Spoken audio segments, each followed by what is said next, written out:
Hi guys, it's Bea. Welcome back to my channel. I have a recipe for you today that I have been loving. I'm going to be sharing this in my next roundup and resources for one of my favorites.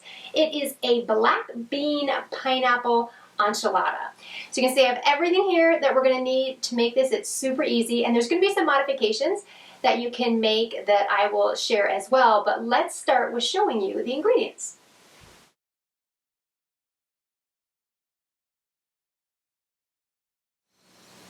Okay guys, this is so easy, but all we'll do is take the 1 tablespoon of olive oil and saute up the pepper mix and the chicken.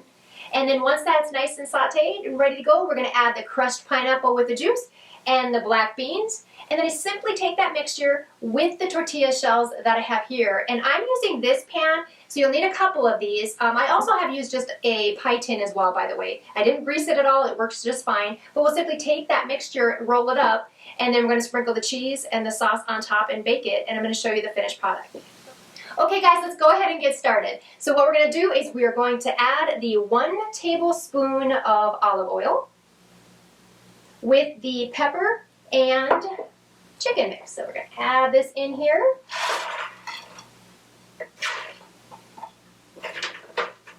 Now this won't take long at all for me to saute today because I'm using chicken that I already had grilled in the freezer,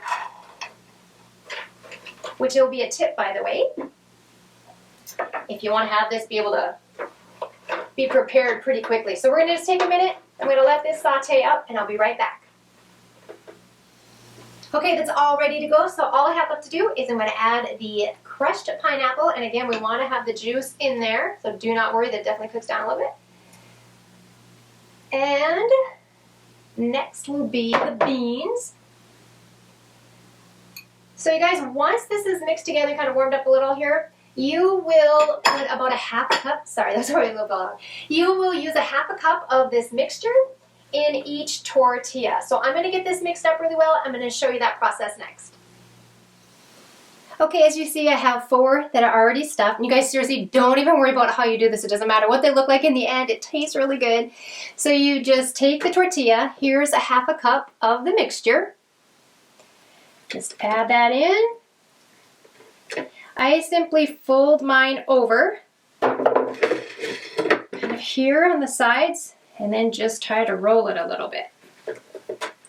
And I tuck this one under, and we put it in. Okay, so then all we have to do is we're going to add the enchilada sauce. I'm going to pour this over. I remember when I first started, I wasn't sure how much sauce, so probably a little more than you think you need at first. And then all we do is, now this is 1 cup, so we're going to split this between the 2 pans, or if you have one large enough, that's awesome, to fit all 10 tortillas in at once. So I'm going to use about half of that.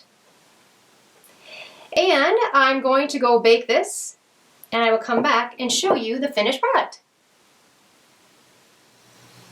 Here you go guys, here is the finished product. So I am certainly not a professional chef. This could probably look a little bit better, but I can certainly attest to the taste. It is delicious. So you could certainly garnish it with anything other than cilantro or lime. This is just what I use. And if I didn't already mention, I want to let you guys know that this freezes really well if you wanted to make bigger batches at a time. So I hope you enjoy this.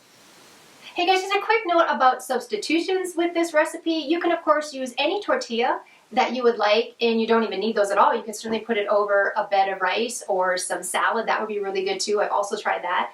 And the veggies, I just always have that mix on hand in my freezer with the peppers and the onions, but you can get creative with this as well. And the cheese, of course, you could use alternatives to cheese. If you'd like to make this vegan, you could completely leave the chicken out. But one note I wanted to share with you with regards to the chicken that I used today. So this was frozen grilled chicken that I already had in my freezer. And it's nice because I almost look at this as a pantry meal for me, because these are items I usually always have on hand in the freezer and the pantry. But what I want you to know is that frozen chicken can really sneak up on you with regards to sodium. So it's one of those areas I would suggest just buying fresh and grilling up. I hope you enjoy this recipe. I appreciate you letting me share it with you. Make sure you subscribe to my channel if you like content like this, and I will see you next time.